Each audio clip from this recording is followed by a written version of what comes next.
Nutnfancy here. I'm going to break out this model into its own video. This is an Emerson, excellent by the way, CQC-8 folding tactical knife. And it was part of another video I did a while back. However, as I get more and more emails asking about knives, gear, tactical choices, guns, and everything, I'm going to try to be very specific with my videos, break them out into their own playlists so I can reference my viewers to those playlists and subsequent videos. That's the quickest way and most accurate way I can get the information on the knife and perhaps my own views on the knife as well. So let's get going. This again is a CQC-8.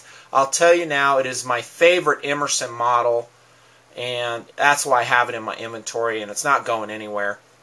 This is just a great knife. It's a great tactical knife. Let's talk about POU here.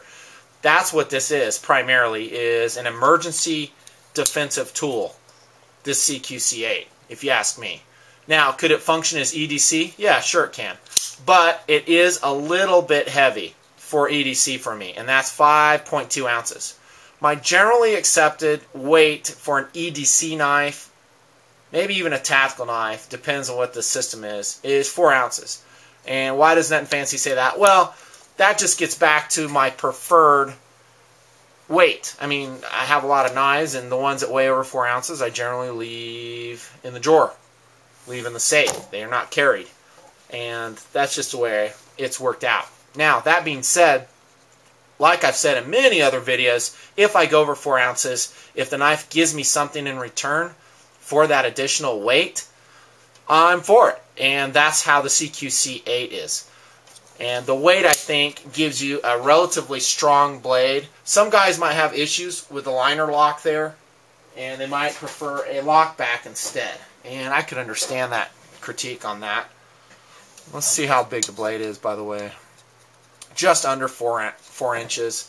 So, not a super big blade, but there's several other advantages to the CQC-8 I'm going to go over too. Let's get back to the blade though. One of them is the blade shape. I love the blade shape on the CQC-8. It's got that nice sweep. I just love that blade shape because I envision in a tactical role, by tactical I mean emergency defensive role, primarily what you'd be doing is slash cutting. Maybe a little bit of thrust cutting, and I think this knife would excel at that as well, but I think primarily thrust cutting. And I just love the blade shape. Nice belly up here towards this end. Very nice. Dig it. Now, there's other Emerson models too. I'm aware of that, and there's some fans of those, like the Emerson Super Commander. Let's go to the website real quick. By the way, the Emerson website kind of gives me a headache, man. They got a lot going on here. They got all kinds of graphics jumping around. Yeah, it's coming up on Halloween here, so they got some Halloween stuff. Kind of busy. Little too busy. But at least they got their product information here. Here's a nice little design, by the way. I'm going to just take a detour here. That CQC-16, they intend that to be a hunter's knife. That's a cool design. Back to the Bowie clip design, which I love. There's a Super Commander right there. I'm not super fond of that blade shape, and that's a very expensive knife. And there's a CQC-8, which is my favorite of all these designs. I'm not a big fan of Tanto designs, spear point designs. That one's okay, and I like plain edge. I do not like karambit style knives, hawkbill knives. CQC-10 looks interesting. I'd like to check one of those out one of these days. Anyways, I don't mean to distract too much, but that's some other Emerson models. They're all super high quality knives if that's, you know, what you're willing to pay for. And these are not cheap knives. They're expensive. This CQC-8, $175. Let me clip back in here. Sorry for the dizziness. So, $175 for this knife. Not cheap. And that prevents it from being called a high-value knife, for sure. But the blade is adequately long for emergency defensive use, you betcha. And I love the deployment options you get with a CQC-8. There's different ways you can bring it out. You can use that wave feature on your pocket. Pop it out that way, snagging it on your pocket. That is a skill set you can develop and use a lot to be good at it. Then it has that disc, which I told you about in the other video. I like that too. That's a great knurled disc on there that I can put my thumb on. That wasn't the best deployment. And pop the blade out. I generally will stick to a very consistent way of bringing my blades out, and that's with thumb studs. or in this case, the thumb disc. And that way I don't have to retrain myself in the heat of the battle or under stress, which will happen, and forget on this particular knife, by the way, it comes out differently. I like a standardized deployment method. I've said that before. But the blade, back to the blade, 154 cm steel. I love that steel. Adequately strong, good edge retention, and this, of course, wears the black BT style coating. Very nice. There's your writing on the blade. Now that I have a camera that you can focus it on, or allows it to focus. Not bad. Decent, decent, decent. Again, I love that blade shape. Another reason I love the CQC-8, and I'm willing to take the extra weight, is the handle. The handle is adequately long. Again, my hands tend towards a large size. When I buy a glove size, it's large. And the handle gives you enough real estate that you can do all kinds of different grips. First, conventional. You can go reverse on it, no problemo. It's just a nice handle. And speaking of the handle, it's got very nicely checkered G10 on it. Provides excellent traction. Really nice traction. Just the handle is a home run, in my opinion, on the CQC-8. And there's a deep choil area right there so I don't slip forward. Now, it does have a thumb ramp. It's part of the waved deployment feature. I would like to see that jimping be a lot sharper. It's not. It's radiused and smooth. One of my viewers said, hey dude, when I have jimping like that, I just go ahead and file it so it becomes sharper. And I think that's a smart idea. You can do that. Now with a BT coated blade or a black coated blade like this, you're going to expose metal. So you're going to have to debate whether you want to do that on a $175 knife or not, depending on what you're using it for. If it's just a tool, who cares? But if you want to say, you know what, it's a tool and I want to take care of it and maybe pass it out to my kids, you know, am I going to grind on the CQC-8? No, I got other knife options I'll probably employ. However, if I'm a troop or maybe a law enforcement officer and I wanted to make that, improve that ramp, yeah, I think that might be an option. All I would do is take a file and just file straight on down there, get rid of those rounded areas, and what that would do is give me some real sharp edges to put my thumb on so it wouldn't slip. But that with a choil, and if you can make that modification on your thumb ramp, man, that's the bomb.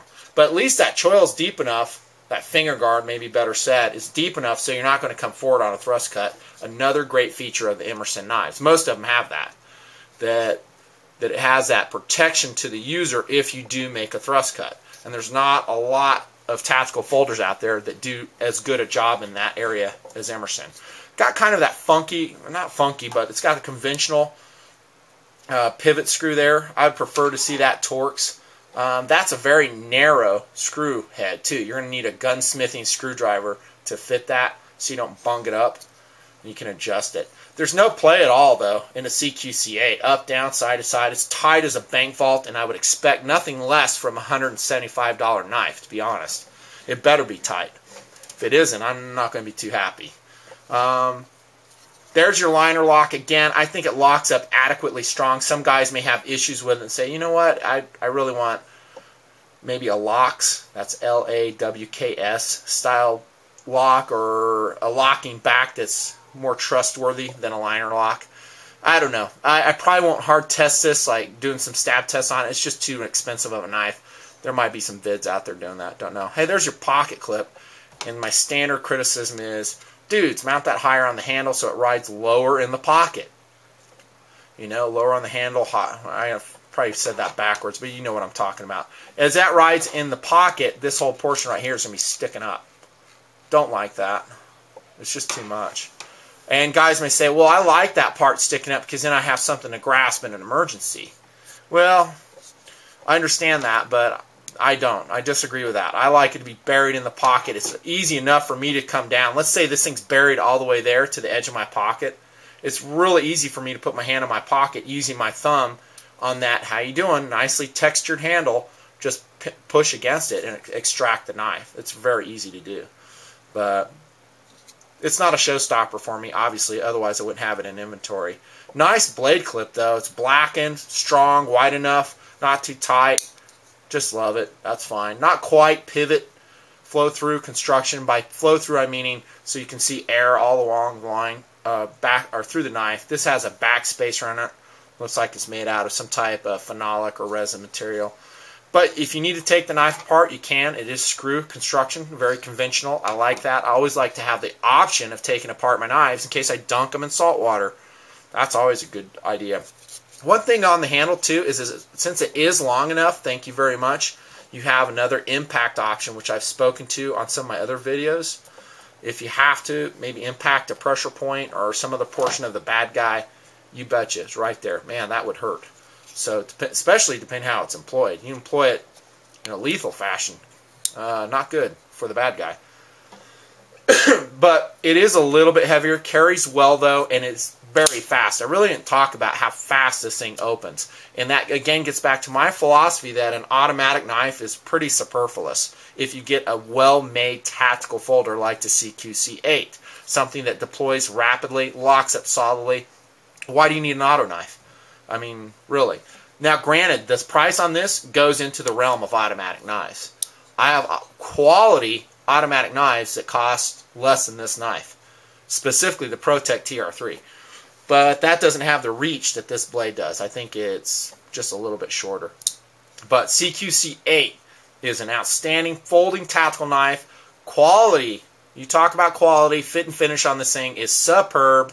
Oh, one thing I forgot to mention, when I got my CQC-8, by the way, it came with a chisel grind.